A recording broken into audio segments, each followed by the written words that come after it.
Hello everybody, welcome to our YouTube channel. और इस video में हम डिस्कस करेंगे रिपोर्ट एंड इंडिसेस जो 2025-26 जो भी न्यूज़ में रहे हैं उनको हम इसमें डिस्कस करेंगे, जो कि उत्तराखंड और जो भी गवर्नमेंट एग्ज़ाम होते हैं सेंट्रल लेवल पे उनमें काफ़ी इम्पॉर्टेंट होते हैं। तो लेट्स स्टार्ट। पहली जो रिपोर्ट है वो है वर्ल्ड अर्बनाइजेशन प्रॉस्पेक्ट 2025। ये जो रिपोर्ट है ये यूनाइटेड नेशंस के department of economic and social affairs द्वारा निकाली जाती है, जिसको हम यूएनडेसा भी कहते हैं। तो इसकी जो पॉपुलेशन डिवीजन है वो वर्ल्ड अर्बनाइजेशन प्रॉस्पेक्ट जो है उसको निकालती है। इसके जो फाइंडिंग्स हैं वो क्या है इम्पोर्टेंट। तो जो वर्ल्ड है, वर्ल्ड में 45% जो पॉपुलेशन है वो सिटीज में रहती है, 36% पॉपुलेशन टाउन्स में और 19% जो पॉपुलेशन है वो विलेजेस में रहती है। मोस्ट पॉपुलर सिटीज, ये थोड़ा डेटा चेंज हुआ है यहाँ पे। जकार्ता अब वर्ल्ड में सबसे ज़्यादा पॉपुलर जो सिटी है वो बन गई है। दूसरे नंबर पे ढाका जो कि बांग्लादेश में है, फिर है टोक्यो और फोर्थ नंबर पे है दिल्ली। मेगा सिटीज की अगर हम बात करें, मेगा सिटीज मतलब जो 10 मिलियन से ज़्यादा जहाँ पे पॉपुलेशन है, तो ऐसी 33 सिटीज़ हैं। 33 में से जो 19 है वो एशिया में है, मतलब मेजॉरिटी ऑफ जो मेगा सिटीज़ हैं वो एशिया में है। अगर हम कंपैरिजन करें 1975 से, तो 1975 में वर्ल्ड में केवल 8 मेगा सिटीज़ थी जहाँ पे की पॉपुलेशन 10 मिलियन से ज़्यादा थी। आगे चलते हैं, ये पॉपुलेशन से ही रिलेटेड रिपोर्ट है दूसरी, state of the world population 2025, जिसको कि SOWP भी बोलते हैं और UNFPA से निकालता है, यूनाइटेड नेशंस पॉपुलेशन फंड हम जिसे बोलते हैं। इसका टाइटल याद रखना है, द रियल फर्टिलिटी क्राइसिस। तो फर्टिलिटी जो कम हो रही है वर्ल्ड में, इस पे फोकस्ड ये टाइटल है कि फर्टिलिटी में जो क्राइसिस चल रहे हैं। मोस्ट पॉपुलस कंट्रीज जो हैं according to the world state of world population, तो इंडिया, चाइना, USA, इंडोनेशिया और पाकिस्तान। टॉप 5 का हमें थोड़ा आइडिया होना चाहिए। जो TFR है, क्योंकि जो रिपोर्ट है वो फर्टिलिटी क्राइसिस पे बेस्ड है, तो जो टोटल फर्टिलिटी रेट है हमारे पास वो सबसे ज्यादा कहाँ पर है। तो अगर हम यहाँ पे सही से देखें तो Niger 6.7, Somalia 6.1, democratic Republic of Congo 5.9। इसका मतलब जो अफ्रीकन कंट्रीज हैं उनमें बहुत हाई फर्टिलिटी रेट है, जबकि जो लोवेस्ट जो टोटल फर्टिलिटी रेट है वो साउथ कोरिया में है, हांगकांग, सिंगापुर, ये सब 1 से कम है। South Korea 0.7। 0.7 का मतलब है कि एक वुमन पे 0.7 जो बच्चे हो रहे हैं। 0.7 तो हो नहीं सकते हैं, खैर, तो हम कहेंगे कि 10 वुमेन पे 7 किड्स हो रहे हैं। अगर 10 वुमेन अपनी जो रिप्रोडक्टिव एज है उसमें 7 चिल्ड्रन अगर बोर करती हैं तो इसका मतलब 0.7 फर्टिलिटी हो जाएगी। जो 60% कंट्रीज हैं वर्ल्ड की, उनमें जो फर्टिलिटी रेट है रिप्लेसमेंट लेवल से कम आ चुका है। ये बहुत इंपॉर्टेंट है। 2.1 मतलब होता है कि 10 वुमेन पे हमारे पास 21 किड्स हो रहे हैं। तो ऐसा 60% जो कंट्रीज हैं उन पे ये नहीं है। रिप्लेसमेंट लेवल का मतलब होता है जो पॉपुलेशन हमारी अभी है इसको एग्जैक्टली रिप्लेस करने के लिए हमें कितने और बच्चे चाहिए आगे की जनरेशन में। तो अगर ये कम होता जाएगा रिप्लेसमेंट लेवल, जैसे कि साउथ कोरिया में काफी कम हो चुका है, तो इससे जो आने वाली जो जनरेशन में होगा पॉपुलेशन बहुत कम होती जाएगी। इससे हमारी वर्क फोर्स पे भी बहुत असर पड़ता है। तो आगे चलते हैं। इंडिया में अगर हम देखें तो इंडिया की जो पॉपुलेशन है वो 4.6 बिलियन है। चाइना हमसे पीछे हो चुका है 1.42 बिलियन के साथ। जो टोटल फर्टिलिटी रेट है इंडिया में ये एवरेज है 1.9 हो चुका है, जबकि हमने अभी देखा रिप्लेसमेंट लेवल से 2.1 जो रिप्लेसमेंट लेवल होता है उससे हम नीचे आ चुके हैं। मतलब आने वाले टाइम पे हमारी पॉपुलेशन कम होगी। 68% जो पॉपुलेशन है हमारी कंट्री की वर्किंग एज पॉपुलेशन है 15 से 64 ईयर्स तक। आगे चलते हैं। वर्ल्ड इकोनॉमिक आउटलुक, तो ये बहुत इंपॉर्टेंट है। बाई एनुअली जो हर साल में 2 बार आती है, एक बार अप्रैल और एक बार अक्टूबर में। IMF इसे निकालता है। IMF इंटरनेशनल मॉनेटरी फंड जिसे हम कहते हैं, जो कि 1944 में बना था और इसका हेडक्वार्टर है वॉशिंगटन DC। तो जो वर्ल्ड इकोनॉमिक आउटलुक है, इसने जो ग्लोबल ग्रोथ कही थी 2025 के लिए, वो इसे रिवाइज्ड किया है 2.8% पे, और फोरकास्ट किया है कि आने वाला जो साल है 2026 इसमें 3.0% का ग्रोथ रेट रह सकता है। इंडिया के लिए 2025 में जो ग्रोथ रेट है वो 6.2% हुआ है। तो हालांकि हम वर्ल्ड के कंपैरिजन में थोड़ा अच्छा कर रहे हैं। नेक्स्ट आते हैं financial inclusion index. FI index भी हम जिसे बोलते हैं, इसे RBI निकालता है, एनुअली निकालता है, और ये 67 पहुंचा है मार्च 2025 में। तो जो स्कोर है इसके, फाइनेंशियल इंक्लूजन का मतलब है कि कितना इंक्लूड किया गया है, पॉपुलेशन जो है वो फाइनेंशियल जो एक्सेसिबिलिटी है कितना मिल पा रही है उनको, बैंक की सुविधाएं हो गई, क्रेडिट हो गया, ऐसी चीजें। तो जो स्कोर होता है इसमें 0 से 100 के बीच होता है। अगर स्कोर 0 है मतलब एक्सक्लूजन, 100 मतलब फुल इंक्लूजन। तो 67 मतलब पूरा थोड़ा इंक्लूजन की तरफ हम धीरे धीरे बढ़ते जा रहे हैं।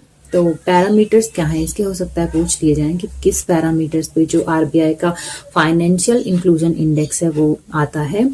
तो एक्सेस, कि हमारे पास फाइनेंशियल जो सुविधाएं हैं उनकी एक्सेस कितनी है, तो 35% वेटेज होता है एक्सेस का। कितना हम यूज कर रहे हैं, 45% वेटेज है उसका। और क्वालिटी क्या है सर्विसेज की, वो है 20%। तो इम्पोर्टेंट है, RBI से निकालता है। नेक्स्ट आते हैं फिस्कल हेल्थ इंडेक्स। तो फिस्कल हेल्थ इंडेक्स जो है वो नीति आयोग से निकालता है। A comprehensive evaluation of the fiscal health of 18 major Indian state for 2022-23। तो 22-23 के लिए रिपोर्ट आई है 25 में, और जो 18 मेजर स्टेट है वहां पे फिस्कल हेल्थ को इवेलुएट किया गया है। क्या क्या पैरामीटर्स इसमें देखे गए हैं, मेंस में हम ऐसे चीजें लिख सकते हैं। पैरामीटर्स कई बार पूछे जा सकते हैं प्री में, कम चांसेस हैं इसके पैरामीटर्स प्री में आने के वैसे, लेकिन किसी स्टेट की फिजिकल हेल्थ हम कैसे देखेंगे, तो ये काफी अच्छे पैरामीटर्स यहाँ पे दिए गए हैं। क्वालिटी ऑफ एक्सपेंडिचर, कहाँ कहाँ एक्सपेंडिचर हो रहा है, रेवेन्यू मोबिलाइजेशन कैसा है, फिजिकल प्रूडेंस, किस तरीके के खर्चे हो रहे हैं, किस तरीके कहाँ हमारा टैक्स का मनी लग रहा है, डेट इंडेक्स कैसा है, किस तरीके से जो डेट सस्टेनेबिलिटी है स्टेट में वो कैसी है, मतलब जो स्टेट है वो पैसे उधार लेके कितने वापस दे पा रहा है, कितना जो शेयर है रेवेन्यू का वो इंटरेस्ट पेमेंट में चला जा रहा है। तो जो टॉप परफॉर्मर्स हैं इस इंडेक्स में, वो उड़ीसा पहले नंबर पे, सेकेंड नंबर पे है छत्तीसगढ़, थर्ड प्लेस पे है गोवा। तो ये था फिजिकल हेल्थ इंडेक्स। नेक्स्ट आते हैं global burden of diseases report. इतना याद रखना है कि institute of health matrices and evaluation इसे निकालता है। इंडिया जो है आज के टाइम पे जो बर्डन है हमारा, वो नॉन कम्युनिकेबल डिजीज की तरफ शिफ्ट हो गया है। नॉन कम्युनिकेबल डिजीजेस मतलब जो लोगों से फैलती नहीं है। पुराने टाइम पे जो डिजीजेस फैलती थी वो बहुत ज्यादा होती थी, उनका बर्डन बहुत ज्यादा होता था। मलेरिया हो गया, डेंगू हो गया, जैसे बहुत पुराने टाइम पे है प्लेग होता था, तो ये सब फैलते थे एक दूसरे से। कोविड भी एक कम्युनिकेबल डिजीज था। लेकिन अब जो है, अब डायबिटीज होता है, कैंसर होता है, ठीक है, तो लाइफस्टाइल डिजीजेस ज्यादा हो रही हैं, तो बर्डन जो है वो नॉन कम्युनिकेबल डिजीज पे शिफ्ट हो चुका है। एंड जो नॉन कम्युनिकेबल डिजीजेस हैं now account for nearly 2/3 of the world's total mortality and morbidity. तो जो भी डेथ हो रहे हैं, जो भी बीमारियां हो रही हैं, वो सब 2/3 जो उसमें से हैं वो हमारे नॉन कम्युनिकेबल डिजीजेस की वजह से हो रहे हैं। अब बात करते हैं वर्ल्ड हैप्पीनेस रिपोर्ट की। तो हमें याद रखना है कि इसे कौन निकालता है। SDSN याद रखेंगे, United Nation Sustainable Development Solution Network, और wellbeing research centre at the University of Oxford के साथ में दोनों मिलकर इसे निकालते हैं। रैंक याद रखनी है, इंडिया की रैंक जो है 2025 में 108 118 है। तो 118, इससे पहले 126 थी। ये भी पूछ सकते हैं कि 2024 में क्या थी, अभी क्या है। एक ही क्वेश्चन में दोनों पूछे जा सकते हैं। टॉप पे जो है नॉर्डिक कंट्रीज हैं, फिनलैंड, डेनमार्क, आइसलैंड। बहुत सारे जो हैप्पीनेस ऐसे जो इंडेक्स आते हैं वेल बीइंग से रिलेटेड, उनमें हम देखेंगे कि नॉर्डिक कंट्रीज हमेशा टॉप पर रहती हैं। और 20 मार्च जब ये इंडेक्स आया था उस दिन हम मनाते हैं वर्ल्ड हैप्पीनेस डे। 20 मार्च याद रखना है, वर्ल्ड हैप्पीनेस डे इस दिन मनाया जाता है। ये भी पूछ सकते हैं इंडेक्स से रिलेटेड। आगे चलते हैं, United Nations world water development report. तो WWDR world water development report important है। किस दिन आती है? 22 मार्च को आई थी। और ये भी हमें याद रखना है कि 22 मार्च को जो डे था वर्ल्ड वाटर डे था। थीम है mountains and glaciers as the water towers. एक यूकेपीएससी मेंस में क्वेश्चन पूछ लिया गया था कि how the mountains glacier act as water tower. Water tower word use किया गया था वहां पे। इम्पोर्टेंट है ये थीम। तो ये इसे निकालता कौन है? इसे यूनेस्को निकालता है on behalf of UN water. तो यूएन वाटर के बिहाफ पे यूनेस्को इस रिपोर्ट को निकालता है। यूनेस्को का हेडक्वार्टर है पेरिस में।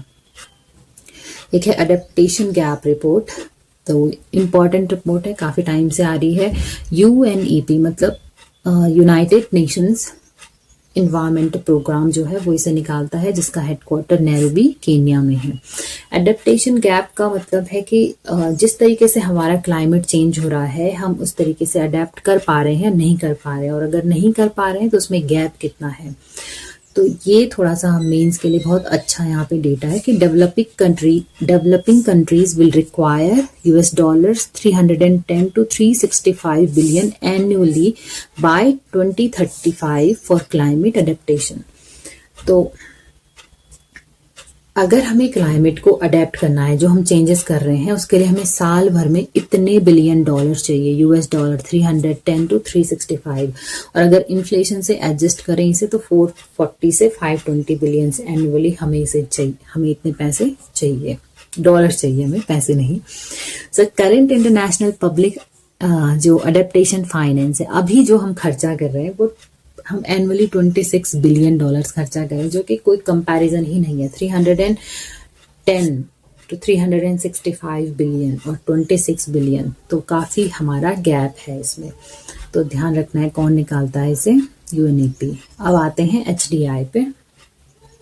HDI UNDP निकालता है, यूनाइटेड नेशंस डेवलपमेंट प्रोग्राम। इस बार जो 2025 की रिपोर्ट है उसका टाइटल है a matter of choice people and possibilities in the age of AI। तो क्या मैटर AI के थीम, ये जो रिपोर्ट की थीम है वो AI पे बेस्ड है। Matter of choice people and possibilities in the age of AI। ये डायरेक्टली पूछ सकते हैं प्री में भी, और मेंस में हम इसे किसी आंसर में भी लिख सकते हैं।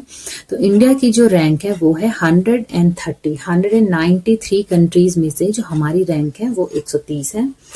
स्कोर भी पूछा जा सकता है, 0.685 हमारा स्कोर है।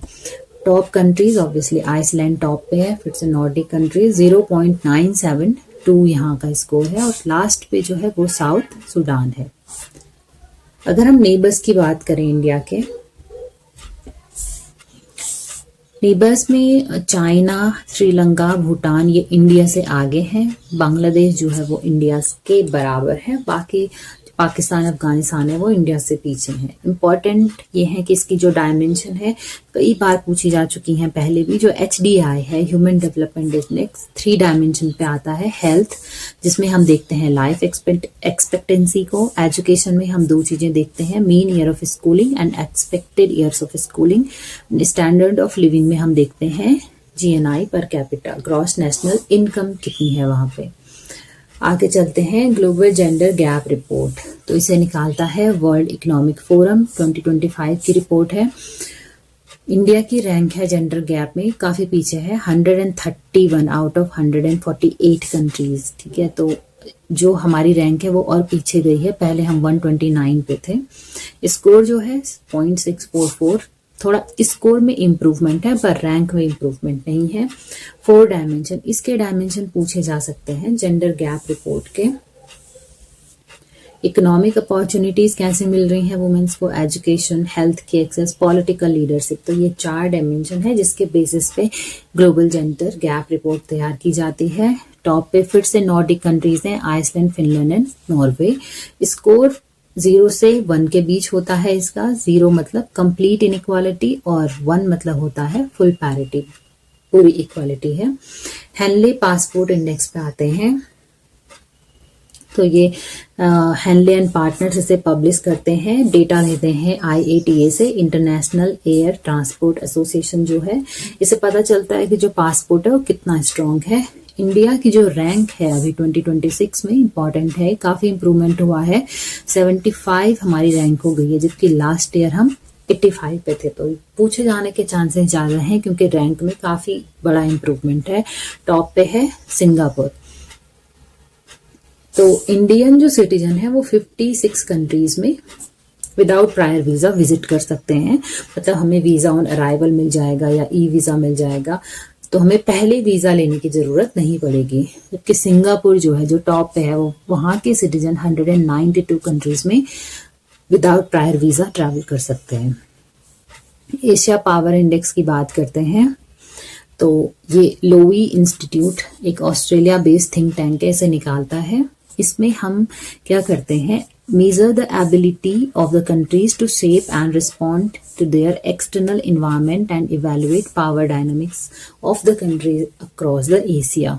तो एशिया पावर इंडेक्स है, तो एशिया में पावर डायनामिक्स कैसी है, कौन सी कंट्री कितनी पावरफुल है, ये बताता है। इंडिया 3rd रैंक पे आता है।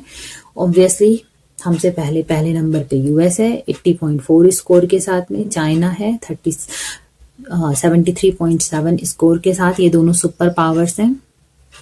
इंडिया 40 पे है, इसे मेजर पावर बोला जाएगा, और जापान 38.8 मिडिल पावर।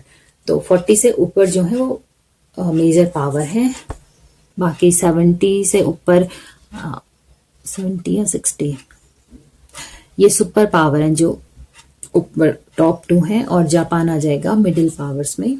तो यूएस भी सबसे बड़ी पावर एशिया की यूएस ही है, जिसकी वजह से अभी पूरा वॉर हो रहा है। आगे चलते हैं, women peace and security index. So Georgetown institute of women peace and security and peace research institute of Oslo जो है वो इसे निकालते हैं। इंपॉर्टेंट है थोड़ा सा, वुमेन पीस एंड सिक्योरिटी काफी न्यूज में भी रहता है, तो इसलिए तो इंडिया की रैंक हमें याद रखनी है 131। फर्स्ट पे है डेनमार्क, आइसलैंड, लास्ट है अफगानिस्तान। ये एक इम्पॉर्टेंट रिपोर्ट है, ICJS 2.0 inter operable criminal justice system, NCRB ने ये दिया है। NCRB national crime record bureau, जो कि MHA के अंडर आती है, मिनिस्ट्री ऑफ होम अफेयर्स। तो इम्पॉर्टेंट इसलिए क्योंकि उत्तराखंड पुलिस यहाँ पे 1st रैंक पे आई, तो पूछे जाने के चांसेस बहुत ज्यादा हो जाते हैं। तो थोड़ा सा ये ध्यान रखेंगे कि 112 मेंबर UK SDRF की जो टीम थी, स्टेट डिजास्टर रिलीफ फोर्स, वो डिप्लॉय हुई थी ड्यूरिंग प्रयागराज महाकुंभ 2025। तो and the team was loaded for water rescue, first aid, crowd management and assistance to missing pilgrims in the sensitive zone. तो जो team थी 112 मेंबर्स की, इसने काफी अच्छा काम किया था, तो ये भी एक रीजन था इसका 1st पोजीशन पे आने का। बात करते हैं वर्ल्ड इन इक्वालिटी रिपोर्ट 2026 के, WIR। तो वर्ल्ड इन इक्वालिटी लैब इसे निकालती है, काफी अच्छी रिपोर्ट है डेटा वाइज। तो अगर हम देखें वर्ल्ड में, तो टॉप 10% ओन करते हैं 75% वेल्थ को, और जो बॉटम हाफ है वो केवल 2% वेल्थ को होल्ड करता है। अगर हम इंडिया की बात करें, तो सबसे पहले अर्नर्स के बारे में है। जो टॉप 10% अर्नर्स हैं, जो कमाने वाले लोग हैं, वो डिस्प्रपोर्शनेटली 58% ऑफ नेशनल इनकम कमा लेते हैं। मतलब लगभग 58% जो हमारी नेशनल इनकम है वो टॉप 10% एम्प्लॉयर्स को जाती है या एम्प्लॉयज को जाती है, और जो बॉटम 50% अर्नर्स हैं वो केवल 15% ही अर्न करते हैं। अगर हम वेल्थ होल्डिंग की बात करें, तो इंडिया में रिचेस्ट जो 10% है वो 65% वेल्थ को होल्ड करते हैं, और जो रिचेस्ट 1%, जो टॉप 1% है इंडिया के, वो 40% टोटल वेल्थ को होल्ड करते हैं। तो ये इनइक्वालिटी के बारे में था। इसको हम यूज कर सकते हैं मेंस आंसर लिखने में, पर हमें पता होना चाहिए कि कौन इसे निकाल रहा है, और कोई स्टेटमेंट भी डायरेक्टली पूछा जा सकता है। तो आगे चलते हैं क्लाइमेट चेंज परफॉर्मेंस इंडेक्स पे। CCPI, इसे German watch, new climate network, climate action network international इसे निकालते हैं, new climate institute sorry. First जो थी 2005 में पब्लिश हुई थी। इस बार जो इंडिया की रैंक है 23 है। क्लाइमेट चेंज में हम कैसा परफॉर्मेंस कर रहे हैं ये बताता है। तो नाम में ही लिखा है क्लाइमेट चेंज परफॉर्मेंस इंडेक्स। तो हमारा जो स्कोर है वो है 61.31। तो हम 13 प्लेस यहाँ पे पीछे गए हैं। पिछली बार हम 10वें नंबर पे थे, तो अभी हम 23rd पे आ चुके हैं, जो कि काफी पीछे है। टॉप जो कंट्रीज हैं डेनमार्क, यूके, मोरक्को, ये 4, 5 और 6 प्लेस पे हैं। ये जो क्लाइमेट चेंज परफॉर्मेंस इंडेक्स है, इसमें फर्स्ट, सेकंड और थर्ड प्लेस खाली रहते हैं। मतलब कोई इतना अच्छा परफॉर्म कर ही नहीं रहा है कि इसको हम टॉप 3 में कह दें। तो 4th प्लेस से शुरू हो रहा है। डेनमार्क 4th पे है, यूके 5th पे है और 6th पे है मोरक्को। जो कैटेगरीज है परफॉर्मेंस की वो है green house gas emission, renewable energy, energy use, climate policy. तो ये चारों के बेसिस पे हमने इसे निकाला है। तो इंडिया जो है हमने अच्छा परफॉर्म नहीं किया है, क्योंकि अभी हम कोल ही यूज कर रहे हैं एनर्जी जनरेशन के लिए। रिन्यूएबल एनर्जी में भी हम इतना अच्छा नहीं कर रहे हैं, और कोल को फेस आउट करने के लिए ज्यादातर जो यूरोपियन कंट्रीज हैं वो एक डेट दे चुके हैं कि हम इतने टाइम तक जो कोयले से बनने वाली एनर्जी है इसको नहीं यूज करेंगे, जबकि इंडिया ने ऐसा कुछ किया नहीं है। तो इसलिए हमारी रैंक थोड़ा पीछे है इसमें। Climate risk index, climate risk index ये जर्मन वॉच निकालता है। इंडिया 9th पोजीशन पे है। Most affected country by extreme weather events, EWE मतलब है एक्सट्रीम वेदर इवेंट्स। तो 9th मोस्ट अफेक्टेड कंट्री है हम। फर्स्ट पे है डोमिनिका, सेकंड पे है म्यांमार। तो 1995 से 2024 तक का लॉन्ग टर्म डेटा है ये काफी, तो उसके लिए निकाला गया है इस बारी। आगे देखते हैं state mining readiness index, SMRI। तो मिनिस्ट्री ऑफ माइंस इसे निकालती है कि स्टेट जो माइनिंग के लिए है वो कितने रेडी हैं एक तरीके से। तो इसमें 3 कैटेगरी हैं। कैटेगरी वाइज हमें थोड़ा सी पे ध्यान देना है, क्योंकि उत्तराखंड जो लो इंडोमेट स्टेट है उन पे आता है। यहाँ ज्यादा मिनरल्स है नहीं, तो हम इस इंडेक्स में 2nd प्लेस पे आते हैं। कैटेगरी ए जहाँ पे सबसे ज्यादा मिनरल्स होते हैं, जो मिनरल रिच स्टेट है, वहां पे MP पहले नंबर पे है, फिर राजस्थान है, फिर गुजरात है। ऐसे ही जो मॉडरेटली इंडोर्ड है तो गोवा पहले प्लेस पे है, दूसरे प्लेस पे यूपी, फिर असम। तो इस तरीके से रिपोर्ट निकालिए। फर्स्ट एडिशन है तो मे भी पूछ लिया जाए। आते हैं आगे ग्लोबल मीथेन स्टेटस रिपोर्ट। तो UNEP और CCAC ने निकाला है climate and clean air coalition जिसे बोलते हैं, कि मीथेन का स्टेटस क्या है। तो ये क्या दिखा रही है रिपोर्ट। एक ग्लोबल मीथेन प्लेज हुई थी 2021 जब COP26 हुआ था ग्लासगो में। तो वहां पे हमने कहा था कि जो मीथेन का एमिशन है इसको हम 30% तक कम करेंगे 2030 तक, 2020 के लेवल से। मतलब 2020 से 2030 तक हम जो एमिशन है उसको 30% कम करेंगे। इंडिया इसका सिग्नेटरी नहीं है। तो अब जो रिपोर्ट आई है वो बता रही है कि क्या स्टेटस है इसका, जो भी हमने मीथेन प्लेज लिया था उसका। तो ये कह रहे हैं कि full implementation of the current NDC, जो अभी के जो नेशनल डिटरमाइंड कॉन्ट्रीब्यूशन है और मीथेन एक्शन प्लान जो है, would reduce emissions only by 8%। हमने कहा था हमें 30% करना है, लेकिन अभी केवल 8% ही होगा जिस तरीके से हमने गोल्स बनाए हैं। और इंडिया जो हमें याद रखना है 3rd लार्जेस्ट एमिटर है मीथेन गैस का। जो इम्पोर्टेंट चीज है वो है एग्रीकल्चर सेक्टर से सबसे ज्यादा मीथेन निकलती है, फिर एनर्जी है और फिर वेस्ट है। आगे आते हैं ग्लोबल हंगर इंडेक्स। काफी चर्चा में रहता है ये, क्योंकि इंडिया को इसमें काफी पीछे रैंक मिली है।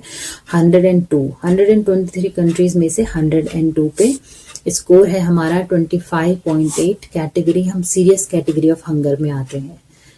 ये जो ग्लोबल हंगर इंडेक्स है, इसको concern world wide wealth hunger help के साथ में निकालता है। FAO, यूनिसेफ, WHO ये सब भी इसमें है। फर्स्ट प्लेस पे जो हंगर में है वो है मतलब जहाँ पे 0 हंगर है वो अर्मेनिया है, और सोमालिया जो है वो लास्ट प्लेस पे है। तो जो इसके इंडिकेटर्स हैं ये भी कई बार पूछे जाते हैं। अंडर नरिशमेंट हो गया, child stunting, child wasting, child mortality, ये इनको कितना वेटेज दिया गया है इधर लिखा हुआ है। हालांकि गवर्नमेंट इसे कई बारी एक्नॉलेज नहीं करती है।